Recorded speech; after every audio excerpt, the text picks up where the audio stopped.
যারা ফিরের কাছে বায়াত হয়েছেন তাদের জন্য এই ঘটনাটা। আপনি কেমন ফিরের হাতে বায়াত হবেন? বায়াত কেন হবেন? বায়াত হওয়া হচ্ছে সুন্নতে রাসূল। আর আমার প্রিয় নবীজি বলে, যে বায়াত গ্রহণ করলো না সে জাহিলিয়াত হয়ে মারা যাবে। অবশ্যই আমার রসুল আসার আগে যে 200 বছর ছিল সেটা জাহিলিয়া যুগ। মারামারি, হানাহানি, বেবিচার, সেটার মতো অবস্থা হয়ে আপনার মারা যাবে যদি বায়াত গ্রহণ না করেন। এখন আসেন, বায়াত কেমন ফিরের হাতে করবেন? একজন মানুষ একজন ফিরের হাতে বায়াত হতে গেল, সেখানে ফির তাকে বায়াত করালো। বায়াত করার পর তাকে নির্দেশ দেয়, তুমি আজকে এশারের নামাজ পড়বে না। তখন সেই ফিরের কথা শুনে ও মুরিদান অবাক, কিরে, সকল ফিরেরা বলে নামাজ পড়তে, রোজা রাখতে, মানুষের হক নষ্ট না করতে, এখন এই বলে এশারের নামাজ না পড়তে, এটা কেমন ফির? তখন সেই অনেক মাথায় টেনশন নিয়ে হাঁটতে লাগলো বাড়ির উদ্দেশ্যে। তখন দেখতেছে এশারের আজান হচ্ছে। তখন মানুষটি মনে মনে ভাবতেছে, এত বছর নামাজ পড়ে আসলাম, এখন ফিরের হাতে বায়াত হয়ে ফিরের কথা শুনে যদি নামাজ না পড়ি কেমন দেখা যায়? তখন ওই মানুষটি বলে, আমি যদি এখন নামাজ চুরি করে ফেলি, ফির কি দেখবে? তাহলে নামাজটা পড়েনি। তখন সে মানুষটি তাড়াতাড়ি এশারের নামাজ পড়ে ফরজটা পড়ে চলে আসছে। তখন বাড়ির উদ্দেশ্যে গিয়ে ঘুম যায়।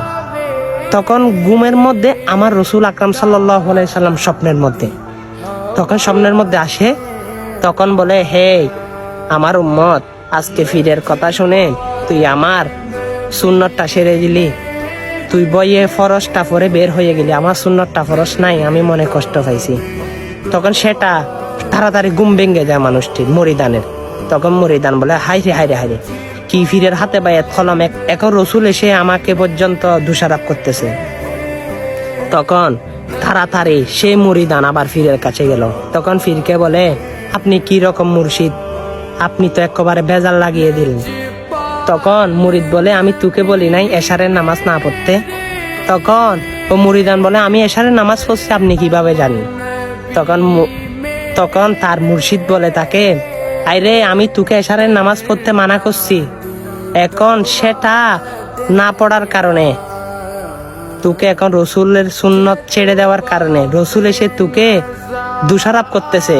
তুই যদি আমার কথা শুনে যদি এশারের জামাতও ছেড়ে দিতি, তাহলে স্বয়ং রব্বে করিম তোর কাছে এসে ধরা দিত, সুবহানাল্লাহ, তোর কাছে এসে কথা বলতো, আল্লাহু আকবার, আল্লাহু আকবার, আল্লাহু আকবার। হ্যাঁ, আমি কেউ সিরিয়াসলি নিবেন না, আমি এটা বোঝানোর জন্য বলছি। অবশ্যই ফিরে এরকম হতে হবে যেটা আল্লাহর দিকে দাবিত করে, আল্লাহ রাসূলের দিকে দাবিত করে। হ্যাঁ, বন্ড ফিরের হাতে বায়াত হওয়া যাবে না, সেটার জন্য এই ঘটনাটা এমনি বললাম, আপনারা বুঝে নেবেন। ভিডিওটা শেয়ার করে যারা বন্ড ফিরের হাতে বায়াত হয় তাদের কাছে পাঠিয়ে দিবেন। বায়াত গ্রহণ করা সুন্নতে রাসূল, আপনি সকল মুসলমানের কাছে এই বার্তাটা পৌঁছে দিবেন। আমিন।